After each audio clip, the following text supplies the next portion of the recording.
ప్రత్యక్ష దైవాలు పాఠంపై ఇది మన సంక్షిప్త విశ్లేషణ. ఇది మహాభారతంలోని ఒక అద్భుతమైన కథ తెలుసా? ఇందులో కఠినమైన తపస్సు చేస్తున్న కౌశికుడు అనే ఒక ముని ఉంటాడు. అయితే అతనికి ధర్మం గురించి బోధించేది ఎవరో తెలుసా? ధర్మవ్యాధుడు అనే ఒక సాధారణ గృహస్థుడు. అసలు ఈ కథలో ఉన్న ప్రత్యేకతేంటంటే తల్లిదండ్రులకు చేసే సేవ ఎంత గొప్పదో ఇది మనకు చూపిస్తుంది. సరే, మరి ఈ కథలోంచి మనం నేర్చుకోవాల్సిన 3 కీలక విషయాలేంటో చూద్దాం.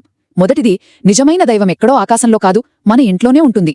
ధర్మవ్యాధుడికి అసలైన దేవుళ్ళు అంటే ఎవరో కాదు, తన తల్లిదండ్రులే. అంటే ఆలోచించండి, వేదాలు చదవడం, పెద్ద పెద్ద యజ్ఞాలు చేయడం, వీటన్నిటికన్నా కూడా వాళ్ళకి చేసే సేవే గొప్పదని అతను బలంగా నమ్ముతాడు. అయితే కేవలం సేవ చేస్తే ఇంత శక్తి ఎలా వస్తుంది? అదే మన రెండవ పాయింట్. సేవతోనే జ్ఞానం సిద్ధిస్తుంది.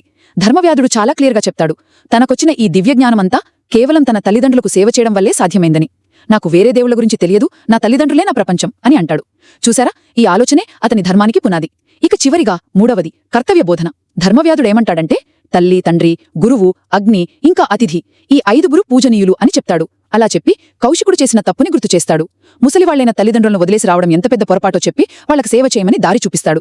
సో ఫైనల్గా ఈ కథ మనకు చెప్పేది ఒక్కటే, మనం వెతుకుతున్న దైవత్వం ఎక్కడో గుళ్లలో గోపురాలలో లేదు, మన ఇంట్లోనే, మనని కన్నవారి రూపంలోనే ఉంది. ఈ వీడియో మీకు నచ్చినట్లయితే లైక్ చేయండి, షేర్ చేయండి, కామెంట్ చేయండి, అలాగే మన ఛానల్ ని సబ్స్క్రైబ్ చేయండి. Thanks for watching.